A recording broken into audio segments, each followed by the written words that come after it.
In today's video, I'll have a combat featuring 5 level 1 human fighters in Pathfinder 2nd Edition using only its core rulebook, and I hope to show the build variety and turn-by-turn variety through the combat demonstration.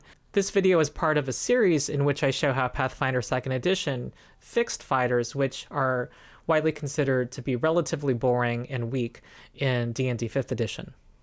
Remember what I said about the decisions you make in combat being more important than what your character build is, and that will be true here. So when watching this, keep an eye out for why they're making the decisions that they're making as they adjust to the battlefield and how they're working with their teammates. 2 caveats. First, I'm going to be pretty slow in the first part of the combat because I'm assuming viewers have zero knowledge about Pathfinder 2nd Edition, so it's going to get faster. The second thing is that this encounter was made with the encounter building system and is an extreme fight. Extreme means that the monsters are relatively equal in strength compared to the party. So our 5 level 1 human fighters are enslaved and must fight for their freedom. They've been put in an arena and are fighting a set of monsters in front of a large crowd. The arena surrounds a 10-foot deep pit with a narrow plank of wood crossing it. There are sets of stairs leading up to a 10-foot high elevated platform where the monsters are behind portcullises. There are these tall columns of rock as well. The first decision to make is actually before combat. In Pathfinder 2e, you have exploration activities, which are basically what you're doing when not in an encounter. And Arthur is going to be scouting, giving a +1 circumstance bonus to every party member's initiative check. Everyone else will be defending, just being aware of potential danger.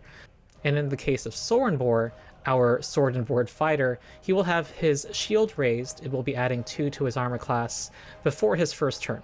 The announcer declares the beginning of the fight, the crowd goes wild, and all of the combatants roll initiative. First is Bonehead. The crowd is chanting his name. He is very popular. He is wielding a shield and longsword. He is a nasty looking one. His eyes gleam with intelligence, and he moves forward right here. So he takes 2 actions, stride actions, to move right there. With this third action, he's going to raise his shield, which gives him a +2 bonus to his armor class, which is now 21. And he says, "You will die." Lewis is a dramatic showman. He is a duelist, and he is going to have a fighting style of using one weapon, in this case a whip. He will have a free hand with which he's going to harry enemies. He can do all of the athletics maneuvers with a free hand. His human ancestry lets him choose a heritage, and that will be versatile heritage. And that gives him a free general feat. His general feat is fleet. He gets a +5 increase to his speed. It goes from 25 to 30. He wants to do that because he wants to cover more territory with his mobility. With his ancestry feat, he chooses haughty obstinacy. It reflects his personality. He is not going to be controlled by anyone. Then he has a background. He was a field medic, which gives him a couple of boosts, and the medicine skill and the warfare lore skill, and the battle medicine skill feat. That is the skill feat that lets him use healer's tools to heal others in combat, which is perfect for him because he has that free hand for his healer's tools that are worn on his person. He has chainmail, which makes sense since he's invested in strength, and that combined with his dex +1 lets him have that maximum level 1 AC of 18. His high strength also lets him ignore this medium armor's penalty to some of his skills and its penalty to his speed. And he has a whip, which interestingly enough is a finesse weapon, which means he can use his dexterity bonus on attack rolls with it. But he has a high strength. His strength is still useful here though, because dexterity does not add to his damage. It also is a reach weapon, which lets him reach 10 feet away. Fighters get 6 skills at level 1 if they have average intelligence, 2 from his background. He also gets training in athletics or acrobatics. He's going to put that in athletics because of his high strength, and he gets 3 more. And those are going to go into nature, religion, and stealth. And for his class feat, he has chosen Snagging Strike. He can spend 1 action to try to strike. That's the damaging attack, strike. And with his other hand, free hand, he can grab onto the enemy if it's within his reach so that they're flat-footed. Flat-footed means they're more vulnerable. They get a -2 circumstance penalty to armor class. So what he does, he's going to stride 2 times to go here. And going upstairs is difficult terrain. So when he gets to this spot, he needs 55 feet of movement, which he has because of the fleet feat. With his 3rd action, he is going to use his whip to trip this Kobold Warrior number 2. Normally you need a free hand and use your free hand to do an athletics maneuver, but because the whip has the trip trait, he can use trips with the whip and use its reach. He also could disarm enemies with the whip, Indiana Jones style. So he's going to do an athletics check. Tripping is contested against the reflex DC of the enemy. Because the kobold has a reflex save of 7, Lewis needs to get a 17. A 26 is a success. Now, if he had critically succeeded, it would have done an additional 1d6 bludgeoning damage in addition to making the kobold prone. What prone does is it makes them flat-footed, and the only move actions they can take are to crawl or to stand up. And they also have a -2 circumstance penalty to their attacks. Also, if Lewis were to critically fail, he would be falling prone instead. Sorenbor is next. Sorenbor used to work on a pirate ship, and he has seen a lot of death in his life. He's a grizzled veteran, and he's determined to not die himself or have his allies die. So he's going to focus on defense. So he's going to be a sword and board fighter. He takes Versatile Heritage, which gives him a general feat, and he also takes the Ancestry feat General Training, which also gives him a general feat. There are general feats that make him more survivable. Toughness gives him a bonus hit point per level, and also makes it easier for him to stabilize if he's dying. Die Hard makes it so that he has to be at dying 5 in order to die. Most characters die when their dying value goes up to 4. His background was a deckhand, which gave him a couple of ability boosts, and he also is trained in acrobatics and sailing lore, and he gains the catfall skill feat, which lets him avoid damage while falling. For his equipment, he takes a long sword and a steel shield, and is wearing breastplate. He also put a shield boss on his shield, which increases the damage from 1d4 to 1d6. Yes, you can attack with the shield in Pathfinder. It does bludgeoning damage. He also has a repair kit so that he can repair that shield when he absorbs damage with it. Sorenbor puts his skill trainings into crafting for the repair, athletics, survival, and stealth. For his class feat, he will choose Reactive Shield, which lets him use his reaction to raise his shield against an attack, which can even prevent that attack. Sorenbor wants to get into the action and wants to do a long jump across this pit. First, he's going to raise his shield just in case that skeleton attacks him on the way. Not likely, because a longsword's not a reach weapon anyway. But long jump takes 2 actions, and the GM says he'll need a 12 because it's about 10 feet across. The athletics result is the number of feet that he can travel with the jump. He rolls athletics, and a 26 will succeed. He had decided to jump straight forward. Also, he cannot jump farther than his speed, which is 25 feet, by the way. Next is the Zombie Brute. Zombies' slowness is reflected by the permanent slowed 1 condition. They have 1 less action per turn. So they have 2 actions. So this zombie is going to slowly make its way here, move up to right there, and end its turn. Billy is next. He is a former farmer, and he is a popular guy, and he used to wield a 2-handed scythe on the farm. So he's going to be a bully. He's going to have that build. He's going to wield a 2-handed weapon and push people around, and he has the Versatile Heritage feat. With that bonus feat, he's going to take a skill feat. Okay, general feats are like this, and skill feats are a subset of general feats. And he decides to take a feat that lets him climb better. With his Ancestry feat, he gets a bonus general feat, and he gets Titan Wrestler. Most characters are limited to using athletics maneuvers to creatures up to one size larger than they are. But he can do things against things that are 2 sizes larger than he is. His background is farmhand, which gives him some ability boosts, also training in athletics and farming lore, and he gets the assurance skill feat with athletics.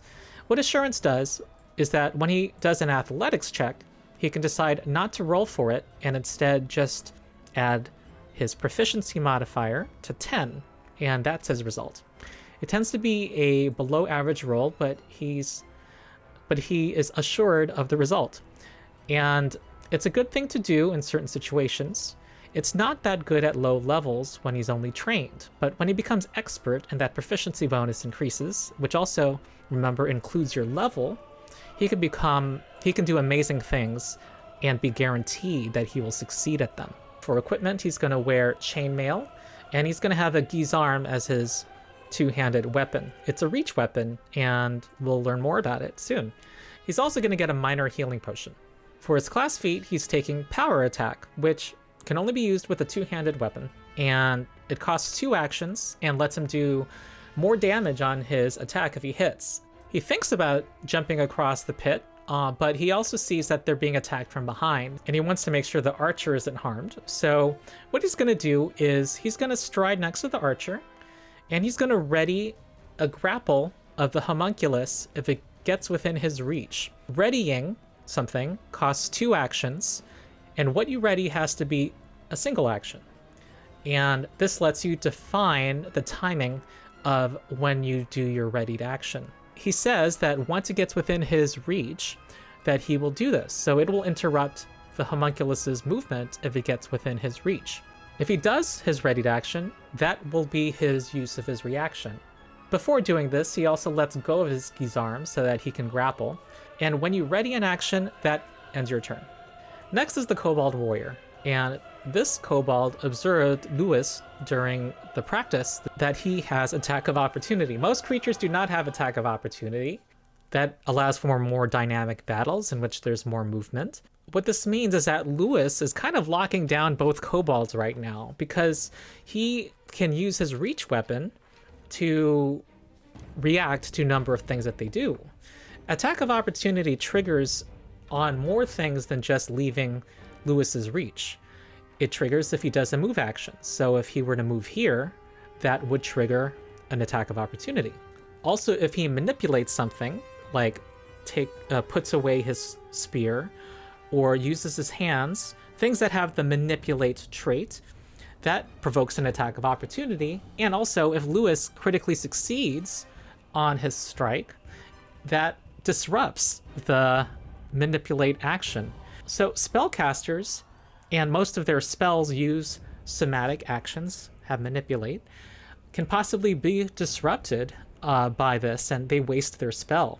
Also, ranged attacks provoke an attack of opportunity, so the kobold does not want to throw the spear either. What he'll do instead is step right here. And this is the one move action that does not provoke reactions, and it only travels 5 feet, but that is why you do it. And with his next action, he will now try to stab Lewis with his spear. And an 18 will hit. And the Kobold Warrior does 4 damage. So 4 piercing damage is applied to Lewis. The Kobold Warrior then uses its special ability, Hurried Retreat. And Lewis could hit him with the whip now, but declines to do so because he has only 1 reaction. Arthur is next. And he is not the strongest in the group. He's more lithe, never saw himself as a warrior type. And he did very well in school. He has a scholar background. Well, he wants to be an archer. And so he's making sure he has a high dexterity. And his heritage is skilled heritage. He sees himself as supporting the party, and he wants to get a wide variety of skills. And that includes the knowledge skills. So he's choosing this heritage, which gives him 1 more skill training. And with his ancestry feat, he'll choose cooperative nature, so that when he aids an ally on a check, he gets a +4 circumstance bonus to his aiding check. His background is scholar. That gives him some boosts. In training in one of the knowledge skills, he chooses Arcana. Also gives him the Academia lore skill. And he gets Assurance for Arcana. For his equipment, he is going to get leather armor, and he's going to have a longbow and a short sword in case he gets forced into melee. The short sword is a finesse weapon, which lets him use his dexterity bonus for attack rolls. And he does not add dexterity to damage. That doesn't happen in Pathfinder 2e, except for one exception. But he is going to invest some in his strength so that he can get that bonus to damage. He also has Thieves' Tools, because as we said, he is going to be good in a lot of skills. And with his skilled heritage and +2 intelligence, he has a total of 9 skills to be trained in. For his class feat, he's going to choose Point Blank Shot, which we will see in a second. For his first action, he looks at this mechanical creature, which the GM described to his player, and he decides to recall knowledge about it. He is going to use Arcana, because that is applied to constructs. And this is a secret roll, because it's possible he might get false information by rolling a critical failure. So in situations like that, it's a secret roll, and it has the secret trait the action does. So the GM rolls secretly, and some GMs, like me, don't ask the player to say a specific skill, though that is required by rules as written. I just check it against the best skill that they have. If 15 succeeds, with the success, he learns a important piece of information. This GM says that this is a assistant to spellcasters. Although it is a construct, it has its own intelligence, so it's actually susceptible to mental effects, unlike most constructs. Also learns that it has a poison attack. For Arthur's second action, he could make an attack against the homunculus. However, his longbow has the volley 30 feet trait. What that means is that an enemy that is within that range, if he tries to attack it, his attack roll is going to have a -2 circumstance penalty. And this is an incentive to not be close to the front lines. This is the downside to a longbow, which normally does a d8 of damage versus a shortbow's d6, and also has the longer range increment of 100 feet. He could move back to avoid the volley penalty, but the homunculus and other creatures might move up to him, which he'll want to attack. But he has the class feat Point Blank Shot.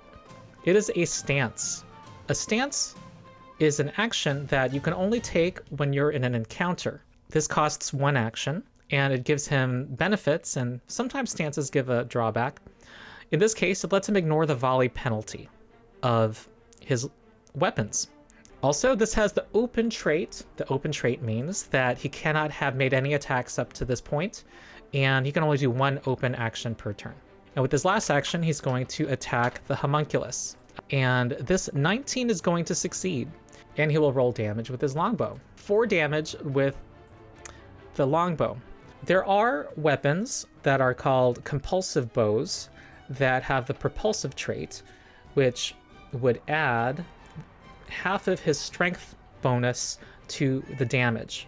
However, those are too expensive for level 1 characters who start with 15 gold. So he does not have that yet. The Kobold Warrior is next, and he's in a pickle.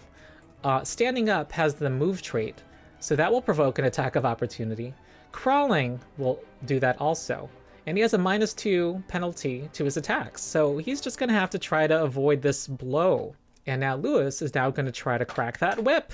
Oh, a 11 is going to miss. So that was, and good luck for the Kobold Warrior. He wants to attack Lewis now, and he is going to throw that spear. A 13 will miss. With his last action, he is going to move here, and he knows that Lewis already uses reactions, so he will be safe doing so. 2-weapon is our 2-weapon fighter. She used to be a mercenary. She liked her job. 2-weapon fighting does not give bonus attacks. Because of the 3-action economy, every single attack you make uses one of your actions. So what's the benefit of 2-weapon fighting? Well, first of all, for all martial characters, having 2 weapons gives you more choices. You might want 1 weapon for one situation and 1 for another. Plus, if one of them has the agile trait, it is more accurate as a second attack or third attack. Attacks have the multiple attack penalty if you attack more than once during your turn. Your second attack during your turn will have a -5 penalty. Your following attacks will have a -10 penalty. But if your strike has the agile trait, then that penalty is reduced to -4 and -8.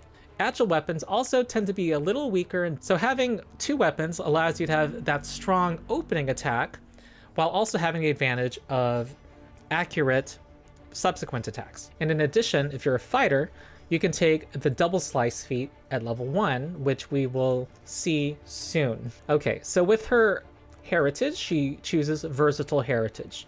She wants to get fleet to get more speed because she wants to get into combat more quickly. She does not want to have to spend actions reaching the enemy. She also takes the popular Natural Ambition Ancestry feat that humans can take that lets you get a bonus level 1 class feat. So her bonus fighter feat that she's going to take is Sudden Charge. We will see this in a second. She has the warrior background, which gives her a couple of boosts and gives her training in intimidation and warfare lore. She also has the Intimidating Glare skill feat. Most characters, if you're trying to frighten an enemy, it's called Demoralize, say something in that target's language. And if you don't know that target's language or they don't have a language, your check has a -4 penalty. And Intimidating Glare, she gets to avoid that penalty. She can frighten a bear just by looking at it. For equipment, she'll take a rapier and a star knife. The star knife can be thrown, in addition to being an agile weapon. She wants to be accurate with her thrown weapons, so she makes sure she has some dexterity. She also has healer's tools and a minor elixir of life. She also wants to kind of support the party. To get a high charisma, she also took a voluntary flaw and took 2 flaws here so that she could be good at both dexterity and charisma and strength at the first step of ability score generation. So that gives her a 16 charisma. So what she'll do is Sudden Charge. Sudden Charge has the open trait and also the flourish trait. That means there's a limit of doing 1 flourish thing per turn. So she's going to spend her 2 actions to move twice to go right here and get into a flanking position with her ally against that skeleton. However, our skeleton has an attack of opportunity. Some enemies have this also. So when she's leaving this square, the skeleton's going to make an attack against her. And a +10 to attack, that's pretty high.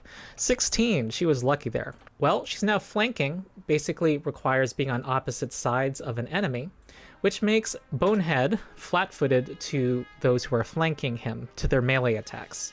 So she's now going to make her attack that is part of her Sudden Charge. And a 27 is going to succeed. It's important to note that if the skeleton had not raised its shield, this would have been a critical hit because the AC would have only been 17 in that instance. But because he raised his shield, it's only a regular hit, so she's going to roll regular damage. And she's going to roll 5 damage, which, unfortunately for her, she's about to find out that it has resistance 5 to piercing damage. So her damage is going to be reduced to 0. Seeing this, she warns the party about this, and she has an action left, thanks to her Sudden Charge, to get out of the way. She wants to get away from these scary-looking enemies, including that giant zombie. So she's going to move here, and she noted that the zombie did not attack her on the way in, so she's confident it has no attack of opportunity. And Bonehead already used its reaction. Next is the Homunculus. The Homunculus is going to fly over. Now, it is a tiny creature, so that means it has a reach of 0. And it's going to have to enter the space, Arthur's space, in order to attack Arthur. But we remembered that Billy had readied an action, ready to grapple, once he got reach against it. So he's going to do that now. Grapple is an athletics check that's contested against the target's fortitude DC, and the Homunculus has a 12.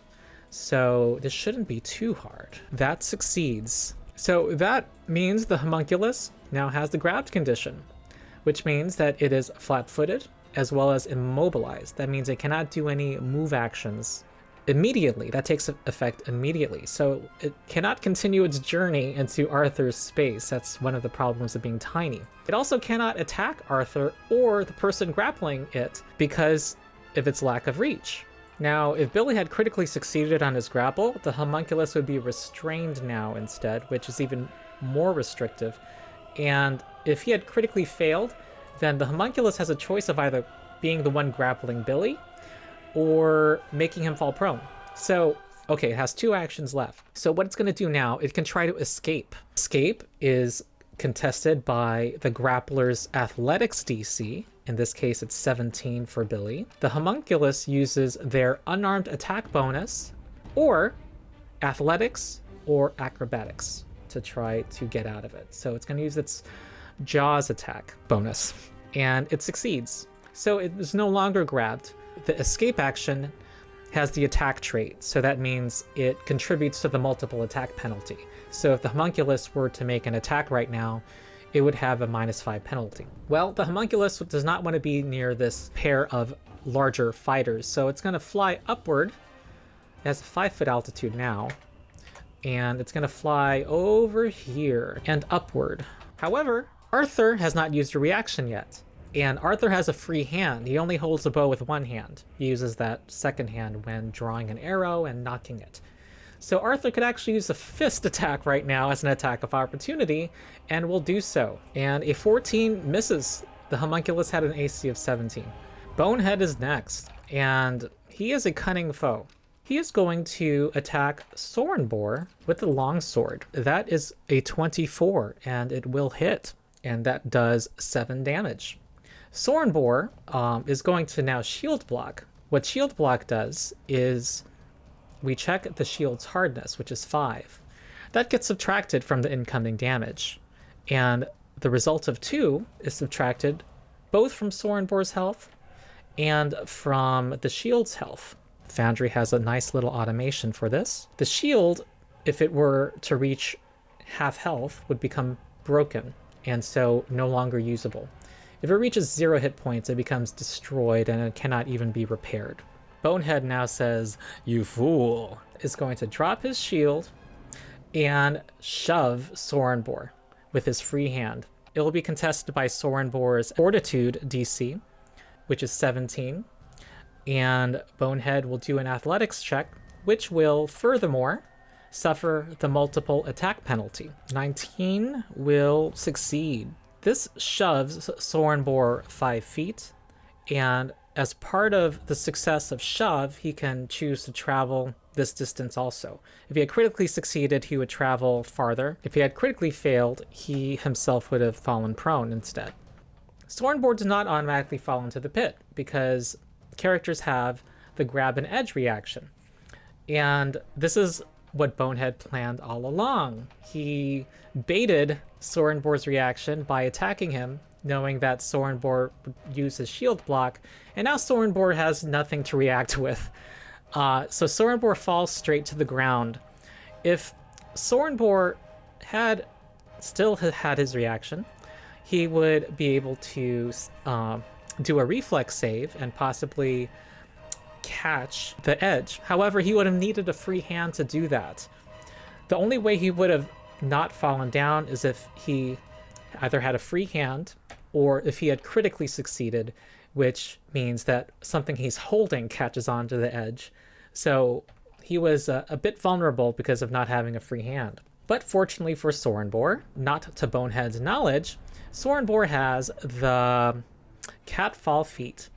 So what normally happens is that when you fall more than 5 feet, you become prone and you take fall damage equal to half the number of feet you fell. So he'd be taking 5 damage down being prone. But he has the catfall feat, which every time he falls, he gets to treat the fall as being 10 feet less. So because he takes no damage, he does not become prone. He just lands on his feet, and he is happy that he grew up on a pirate ship.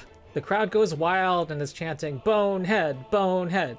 With his last action, Bonehead picks up the shield from the adjacent space. So Lewis has a choice.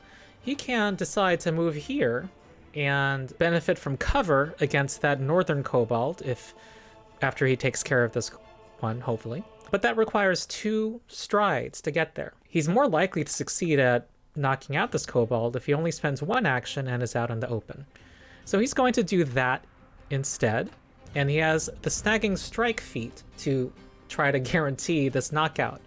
So Snagging Strike, although he has reach with his whip, Snagging Strike requires that his free hand, that he's able to reach the target. What he'll do is now attack with the whip right now.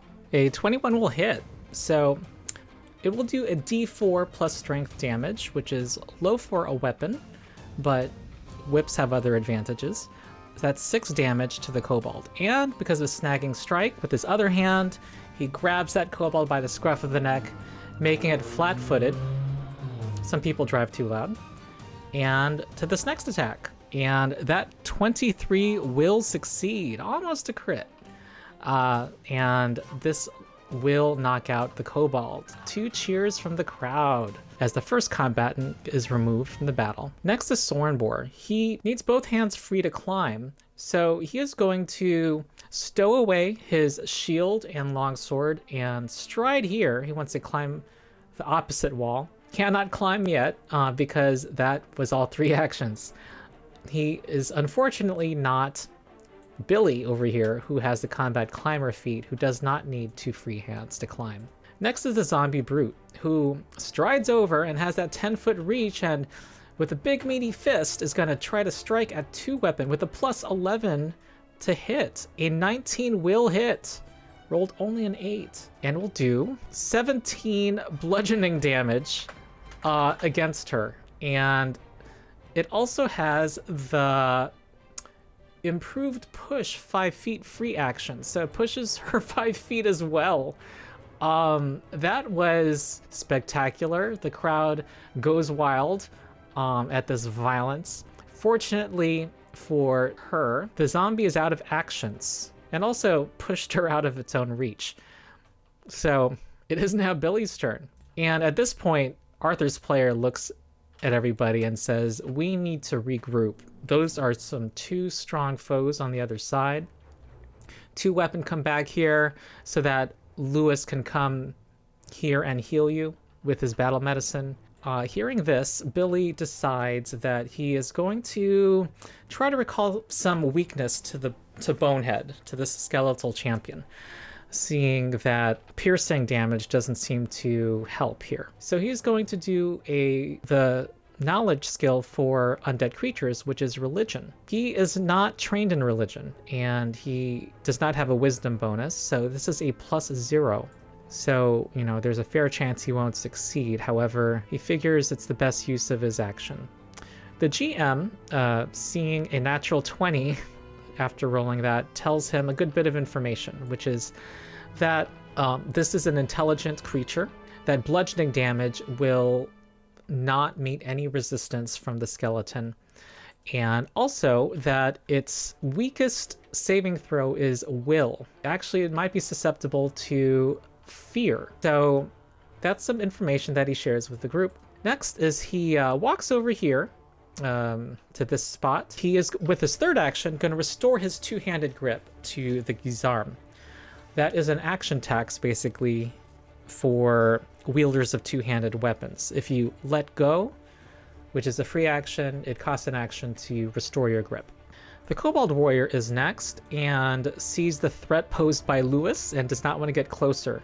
He is wielding these spears, and so what he'll do with his first action is he's going to drop the spear and pull out his sling. His second action is going to be to load the sling, and his third action will be to fire at Lewis. So there is cover because of this pillar.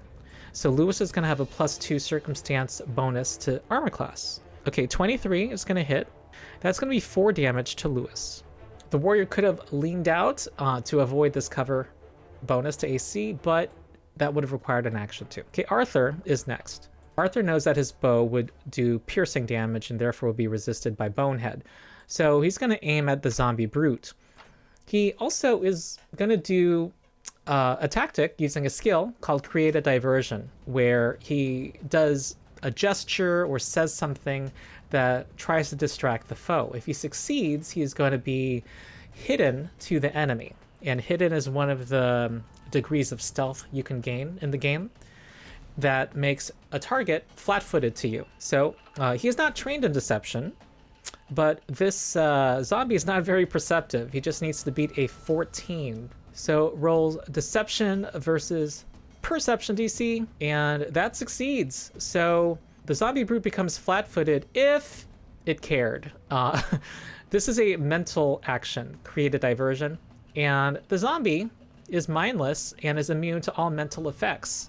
So it's just going around, lumbering around, you know, hitting things in its wake. So Arthur uses a second action to fire that longbow. It's within his volley range, but his point blank shot ignores that. Oh, and a natural 20 means that's a critical hit. And bows have the deadly D10 trait. That means when they critically hit, not only is it double damage, and in Pathfinder you double the flat bonus to damage on a crit as well, but you add another D10 of damage to it. So this is going to be the damage. That's going to be a 15. Pretty impressive for a bow. And the zombie does not have any resistance to piercing damage. With his last action, Arthur is going to prepare to aid. He has the cooperative nature feat, so he's really good at aiding and helping other people with their checks. So he informs Billy that he's going to help Billy on his next attack with a distracting arrow. 2-weapon is next and needs to get back to the party. And she is going to run. She is, well, there is no run action, but she's going to stride here and move right there with her first 2 actions. What she's going to do is release her star knife so that she can pull out her elixir of life. Next, the homunculus flies in and is going to enter 2-weapon space.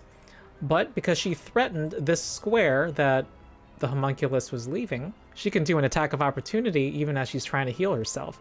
A 23 will hit and do 9 damage. This homunculus is regretting this, and the homunculus is now going to try to bite 2-weapon, which would knock her out. And that fails spectacularly, and it's going to fly away again. Arthur could do an attack of opportunity, but declines because he wants to save his reaction for aiding. Bonehead is going to walk around, has to walk around this pillar, and go for Billy. And Billy could have done an attack of opportunity there, but is going to decline. And guess what Bonehead's going to do? Bonehead, he's going to release that shield again and try to push Billy into the pit.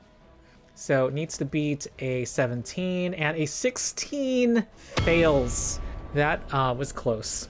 So Lewis is next, and seeing the danger posed to his allies is going to run over.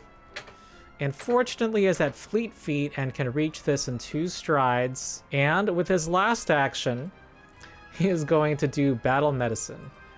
He is going to try to, with his free hand, use his healer's tools to help. And then it's he needs a 15 to succeed on this check. He succeeds, and the result is going to be 2d8. Now, if he were to critically succeed, he would get 4d8 healing. But, 6, not very good. And if he were to critically fail, he would actually inflict 1d8 slashing damage. A creature can benefit from his battle medicine once per day. Sorenbor is next. He is going to do the climb action. He is flat-footed while doing this. 17 succeeds, so he climbs 5 feet. And if he had critically succeeded, he would be climbing 10 feet now. And he's going to climb again. That succeeds also. So he's going to be moving here in the meantime. With his last action, he's going to take his shield in hand. He's not raising it, but he has it in hand. Next is the zombie brute. It is going to lumber around. And as it moves here, Billy had saved his reaction for this. He's going to attack the zombie brute. He threatens, a 10-foot reach threatens the second diagonal in Pathfinder. So it moving from here to here means he can make this attack. And the archer is going to do his distracting arrow now, and he can make an attack roll. He has a +4 circumstance bonus because of his cooperative nature. So he is now going to loose that arrow. The DC for aiding is 20. And he got a critical success. He's been really hot with the dice. So instead of the normal +1, he's going to give a +2 circumstance bonus to Billy's check. And a critical failure would give a -1 circumstance penalty to the check. So you don't always want to be helping. So he's going to attack this zombie with a big old bonus. So get a +11 against the zombie. A 21 succeeds. And this is going to do the following damage. Oh, well, not that impressive. 5 damage. However, we all learn that it has a weakness to slashing. It has a weakness 10 to slashing, in fact. So it takes 15 slashing damage instead of 5. Weaknesses are great in Pathfinder. Even a single point of damage, if it is something they have weakness to, triggers the entire additional damage. Continues moving here. That was a nice that was a nice reaction for Billy. What Billy's going to do now is he has a Gizarm, which has the trip trait. That means he can trip with it, and it's a reach weapon, just like the whip. So he is going to do that against the zombie brute. So a 13 is not very good. However, the GM declares that it is falling, and it indeed has a very low reflex DC, only 13. Billy notes this because he has the assurance feat, which would mean that without rolling, his athletics check would have had a result of 13. One of the benefits of assurance is that it ignores all other bonuses and penalties. So he could have attacked the Bonehead as his first action and then tripped the zombie with assurance, and it would not have the multiple attack penalty. It would just be a 13 and succeed. So Billy does not want to stand here anymore because he knows Bonehead could try to shove him off. So what he's going to do is he's going to step here, and then, now that he's outside the skeleton's reach, he is going to stride here. So this way, he is threatening the zombie brute and can do an attack while it stands up. And you kind of can kite a zombie, by the way. Billy could trip it with assurance and then move away and solo this zombie brute. This kobold warrior has a clear shot at Lewis. And so what it will do is reload and then create a diversion against Lewis. Not very good deception, though. Okay, good roll, though. And DC 18. And so that makes Lewis flat-footed to this attack. And that hits exactly because it was flat-footed. So, and not only that, it gets its damage, but it has sneak attack damage. This kobold warrior has sneak attack.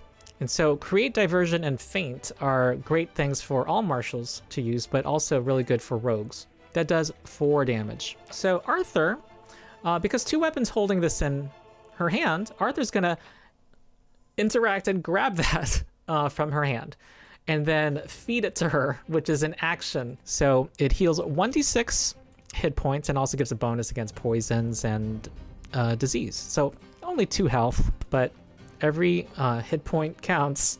So with his last action, he is going to fire an arrow at the zombie brute and hope to get another crit now that it's flat-footed. And a 22 fails to crit by 1. He would have critted with a 14 on his roll. Zombies don't have high AC. Oh, 1 damage is not very helpful, though. 2 weapon is next, and she's going to pick up that star knife she dropped, and she's going to move around that skeletal champion, then use that star knife, which is a slashing weapon, she knows, against the zombie brute. And that will be a crit. And star knives are deadly D6 weapons, so this is going to do a good amount of damage. So 13, and it triggers the weakness of the zombie brute, so that's going to be 23 slashing damage. The homunculus is next, and it has no safe way to approach because of, well, Lewis has a whip and can whip it. It's going to fly around here behind this pillar, and it's going to do the hide action. It's going to do a stealth check that is secret to it.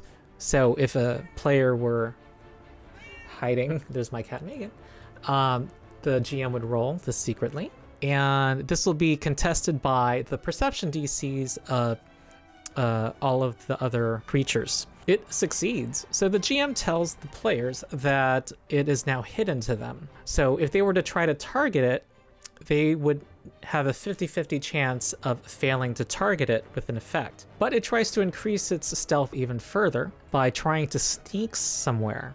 So it's going to try to sneakily fly closer. It's going to do this because it has to travel at half speed, and it wants to get in a good ambush spot that is closer. So this is yet another secret stealth check. Succeeds because actually it benefits from the cover of the where it is sneaking to. The sneak action needs to end behind a position of cover or within concealment. So a successful sneak makes it undetected to everybody it succeeded against. If it had failed, it would stay hidden, which would mean they still know what square it ends up in. And if it had critically failed, it would be observed by the party. Bonehead now picks up his shield that he had dropped. Fortunately for Bonehead, he is not within the reach of any of their weapons, because picking up something is an interact action. But he's about to enter dangerous area. He can walk through allies. So what he's going to do is he's going to move over here and try to knock out 2 weapon. That will hit, unfortunately, and inflict 8 damage to 2 weapon, bringing her down to 1 hit point again. It is now Lewis's turn, who does not know where that homunculus went. So he is going to seek, which is an action, which can be a 30-foot cone or a 15-foot burst within sight. So what he's going to do is do a 15-foot burst here. He's going to see if he can find where that homunculus went. So he does a perception check against the homunculus stealth DC, and this succeeds. And he finds out that the homunculus is right here. Because its stealth DC was 17, benefiting from this cover, this was a regular success. So it goes from undetected to hidden. If he had critically succeeded, it would become observed. Because it's hidden, he still has a 50-50 chance to miss it if he were to try to strike it right now. So his next action, he could point it out to the party and make sure everyone knows that it is right there, making it hidden to everybody in the party. That was the point out action, by the way. So what he's going to do instead is walk right here, which means that it no longer benefits from cover against him. So he no longer, it becomes observed to him. So he's going to use his last action to whip it. And oh, that fails. Sorenborn knows that the zombie root is about to act, so he's going to move over and try to take care of it. He strides here, and not quite flanking it, but it is flat-footed anyway. So he swings his longsword, and that 11 is going to plus 7 succeeds and damage it and trigger its weakness to slashing. 18 damage is enough. So it went from 70 hit points down to 0 in a short span of time. He could move here to give flanking to 2 weapon, but he hopes someone else can move to that spot. And he could raise his shield, but right now it is 2 weapon who is in danger. So he's going to try to demoralize it and say he is next. So intimidation, not something he's trained in. 12 does not succeed against the Bonehead. Billy would like to get in a flanking position, but he wants to avoid that attack of opportunity from Bonehead. 30 feet to get here, and he does not have enough movement to do it in one action. He does have flanking against Bonehead, however, and he's now going to swing his Gizarm. And that 20 will succeed and inflict 7 slashing damage. It probably was a better idea for him to trip it, forcing it to stand up. So that's only 2 damage to Bonehead, and Bonehead's still near full health. He's a tough guy. Kobold Warrior will move to a different spot, try to stay safe from the archer, and reload his sling. Arthur, meanwhile, is going to try to balance across this beam and use his acrobatics skill, which he is good at, and that succeeds. He moves half speed and continues across here, and then with his last action, he is going to try to attack that pesky kobold. That will miss. 2 weapon has a choice here. She has a double slice feat. It would cost 2 actions for her to make 1 attack with each weapon that she is holding. The bad part of it, though, is that she knows it resists her rapier. It has resistance. And she's guessing that her star knife, which does slashing damage, is also going to be resisted. On the other hand, double slice is going to combine the damage of both of her strikes before applying resistance. So she could hit with both of them. What's nice about this feat also is that her second attack would not have the multiple attack penalty because it is an agile weapon. So she's now going to try to drop her rapier, freeing up her fist, which does bludgeoning damage, which is risky because releasing a weapon, although it's a free action, is going to provoke this attack of opportunity. It's a manipulate action. So Bonehead is going to do a swing at her head as she does so, and she has been lucky today.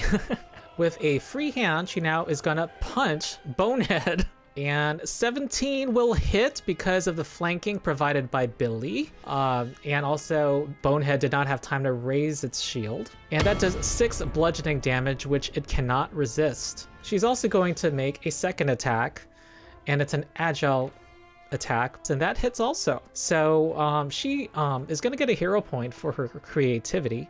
Hero points are really useful. We have not had occasion to use them yet, but hero points let you re-roll a d20 check that you make, and you get to do that after you roll, so it's more useful than 5e inspiration. However, you might roll worse on that new roll, so there is still risk involved, which makes them more fun. The homunculus here is in a tricky spot. It is being threatened by Lewis's whip. It's going to step twice into Lewis's space. Step lets you move 5 feet, and it is going to try to bite Lewis. And that's a crit, so it's going to do double damage. That is 6 damage to Lewis. And Lewis will also possibly suffer its poison, and he's down to 1 hit point. And a 13 will fail. So he takes 1d6 poison damage, which knocks him out. When you are knocked out, when you go down to 0 hit points, you go to dying 1. Your initiative moves to right before the effect that knocked you out. That gives the party a round to try to save you. When your next turn comes around, you do a recovery check. If you succeed, your dying value goes down. If it goes down to 0, you stabilize. If you fail, it goes up by 1. If you critically fail, it goes up by 2. You die a dying 4. What's scary here is that he is now poisoned. But because he's poisoned, at the end of his turns, he's going to have to save against the poison again. And if he fails, he's going to advance a stage in the poison, which would mean that his dying value would increase further because he's taking damage. So his dying value could increase 2 times on his turn. So things that do persistent damage and poison effects are pretty scary when it comes to death in Pathfinder, and that stays true even at high levels. It is now Bonehead's turn, and he has had it with this dual-wielding fighter. He's going to swing his sword and then knock her out. She gets to dying 1 as well. The battle is not over, and the crowd cheers for Bonehead, starts chanting his name. Next, he is going to raise his shield. He is going to step here. This is a strategic decision. He wants to force Billy, who has reach, to have to move forward and use up one of his 3 actions to get there. He also is raising his shield. He is going defensive, and we'll see how that turns out. Sorenbor is the tankiest of them all, so he is going to move past here and try to bait his attack of opportunity. Because he can use his reactive shield feat to react to it. However, Bonehead is not a bonehead and does not take the bait. Now that he's over here, Sorenbor will use his shield to attack, which does bludgeoning damage.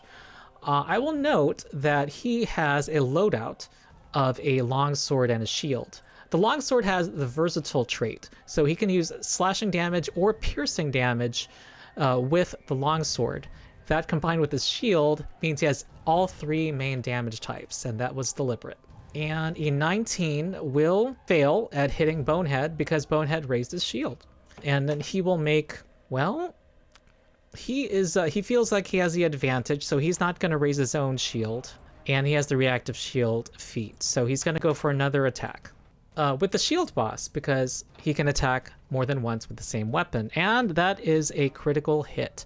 And not a whole lot of damage, 12 damage.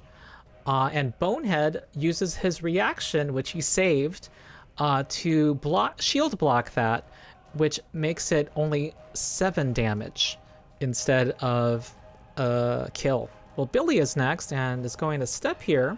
He could swing his Gizarm, but he's going to guess it's going to resist his damage. So he's going to use his feet, power attack. Power attack, if he can land it, is going to add a die of damage. So another d10 to his damage if he can connect. It costs 2 actions. Why not attack twice? Well, the resistance might apply to both of his strikes if they connect. But also his second attack would have the multiple attack penalty. This way he gets to do an accurate single strike that is good damage, which is really good to use against creatures with resistance like this one. And he is benefiting from flanking. And 17 does not succeed, again because its shield is raised. But he does have a hero point, and he is going to spend that hero point now. And that succeeds, so he will do power attack damage. So he's going to roll regular damage, add a d10. So 2d10. That is 17. That is reduced to 12, which is enough to defeat Bonehead. And the crowd goes wild. They have a new person to scream for. Bonehead is destroyed and leaves his be able to go to the afterlife. The Kobold Warrior is going to shoot a Slingstone.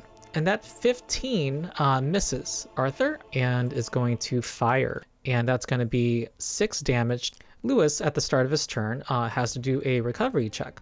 I realized that Lewis should be at dying 2 since it was a critical hit that it knocked him out.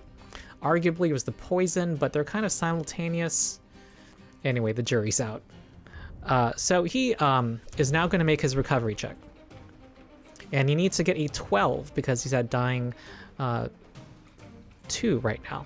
So his dying value goes up to 1 because he succeeded. If he had critically succeeded, he would lower his dying value by 2. And he now makes a fortitude save at the end of his turn against that poison effect. That succeeds. So the poison is resisted, it wears off. The homunculus is now going to try to hide, and it does not know that it failed. 2-Weapon is next and needs to recover and succeeds, critically succeeds. She loses the dying condition. And when you lose the dying condition in this game, you gain your wounded condition increases by 1. And the significance of that is that if she were to be dying again, her dying value, instead of being dying 1, would be increased by her then current wounded value. So if she were to be healed and then knocked out again, instead of being at dying 1, she'd go straight to dying 2. And if she were then stabilized again, her wounded value would increase to 2. So it gets increasingly perilous for a character if you are healed up from 0 over and over again. In fact, if she were critically hit while at wounded 2, she would go straight to dying 4 and die, barring having hero points. But yeah, it can get scary. Sornbor is going to delay, which is something you can do in Pathfinder, so that Billy can act first. Billy will try to demoralize that homunculus. He's a scary dude.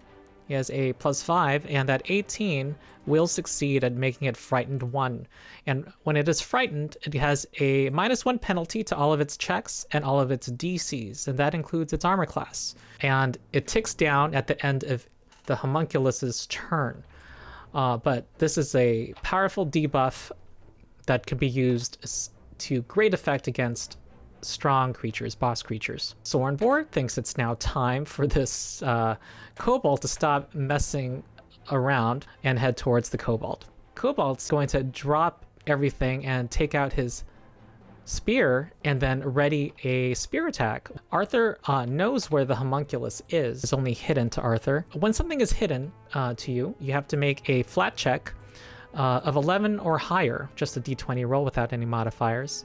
This fails, and he can use his hero points on this as well. It works on any d20 check, and that succeeds. He next is going to do his attack roll. That cover is going to prevent that from hitting, so he's going to spend his last hero point on this. He is really annoyed by this thing, and that will hit. It falls into the pit. Lewis is going to try to stabilize. Ticks down to dying 2. Billy takes out his healing potion and will apply that to Lewis which brings Lewis to positive hit points. Sorenbor is going to proceed forward. After raising his shield, he's going to raise his shield first because he knows this attack is coming. And the Kobold Warrior is going to make that attack. Sorenbor is ready to tank, so let's see if that succeeds. Oh, that is a critical hit from the spear. Whoa, 16 damage, a lot of damage. And Sorenbor is actually going to interpose with his shield and cause his shield to break. So with his shield block reaction. The Kobold Warrior is going to now stab at Sorenbor, who no longer is benefiting from a shield, and fail. The Kobold Warrior is going to scurry away. Arthur is going to next attack, and 20 is going to hit for a nice 7 damage. I repositioned people a little so I can show one last thing. It's been a long day. But Billy can move right here on his turn, and Feint. Feint is an action if he has melee reach against somebody. It's like created diversion, but it makes them hidden to his next attack against it. Billy is trained in deception, so he's going to do that and succeed against his perception DC. If he had critically succeeded, it would be flat-footed to Billy until the end of Billy's next turn. But it's only a regular success, so it only works against his next attack. And that is enough. And will do 11 damage, knocking out the Kobold Warrior. Another thing he could have done was to pick up the light hammer from Lewis's inventory and then throw it at the Kobold Warrior. So let's say he did that. It's a martial weapon, so Billy's proficient with it. With thrown weapons, he uses his dexterity modifier, just like with any range attack. And because it's beyond the first range increment, it's going to have a -2 penalty. And this hits. With thrown weapons, he gets to add his full strength bonus to the attack. So that's the advantage of thrown weapons. This applies to darts, to star knives. The only thing is that thrown weapons benefit from having both good dexterity and strength. And this 8 damage would also defeat the Kobold Warrior to cheers. And the crowd goes wild, cheering on the new champions, the new level 1 human fighter champions. So subscribe to the channel if you want to follow this series. In tomorrow's video, which will be part 3 of this series, I will do a deep dive into how Pathfinder 2nd Edition made fighters strong and fun to play, referring to this combat demonstration, but also giving more analysis. If you want to see other combats, check out some earlier videos I made, one of a level 1 party that includes a fighter facing a level 3 giant scorpion. That video also features that you can have a solo boss creature in Pathfinder 2e and it still be tense and balanced. And I also have another video of a level 20 party featuring a fighter facing a boss level 24 red dragon. If you're interested in checking out Pathfinder 2e, definitely check out the beginner box, and also the rules are all free online. Lastly, join my Discord, link is in the video description. There's a great community there. And also support my Patreon, which will also give you early access to the other parts of this video series, as well as to most of my future videos. So that's it. I'm Ronald, the Rules Lawyer, and I'll see you next time.